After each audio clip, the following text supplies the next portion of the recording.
All right, talking with Coach Darren McKay here with the Curtis Vikings.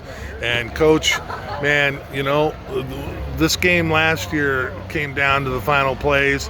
Again, this year, down to the final plays, but you felt in a whole heck of a lot more control this year than last year. What was the difference?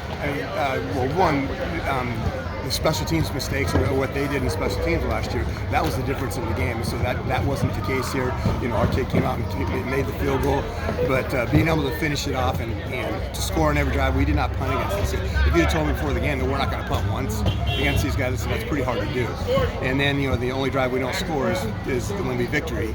And again, you and I discussed that. It's just a really smart, heady play by Rockwell. He could go get another sack and get another touchdown, or he goes down after he gets the first down, knowing that we just have two snaps and the game's over. Right, and actually they want you to score there. Their only chance is to keep it within a 2-score game, is have you score, get the ball back, and then try and score and get it back. And frankly, they were moving the ball pretty easily. For a while there, you just kept thinking whoever has the ball last was going to win. Yeah. And it was nice for us to get that ball back. And you know, when they didn't get the 2-point conversion, that changes. Now it's not a field goal. They have to get a touchdown.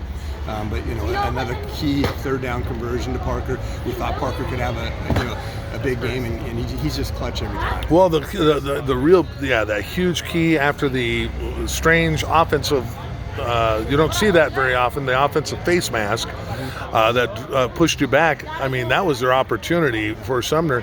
You come up with a huge play there to get that first down, keep that drive alive, and that's all you did, is just keep churning out those first downs.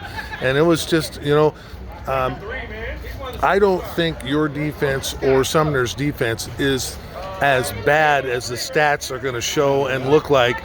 But sometimes you get into these games, right? And you don't know exactly why, but both offenses are just firing on all cylinders. Felt like, you know, as I said to somebody else, it felt like this game was, the bell would ring and both fighters would go out to the center of the ring and they'd throw punches until the bell rang to the end of the round, go back out, and as soon as the bell rang again, you go back out and you go right at each other. I mean, yeah, and we were counting that you stopped them for a field goal in the first half as a stop, you know, and they still used to. And the missed extra point. Yes. Okay, now we've got to leave. Yes, sir. Yeah. So, just a fun high school game to be a part of, and just to watch the kids, because they worked hard. This is not a single season deal. This has been years in the making. What does this win in particular do you really think means to this team moving forward? Well, you get yourself in this kind of situation and play a big game like this, your kids now, when they get in the next time this situation comes, because it's going to happen again, especially in this league, then they know we've been here, we've been able to take care of this before, especially those young kids that have not been in these situations before, and you learn from that. I mean, it's not a signature win, it's not anything like that, but the more experience you get at playing these type of games and being able to finish it, it pays off later.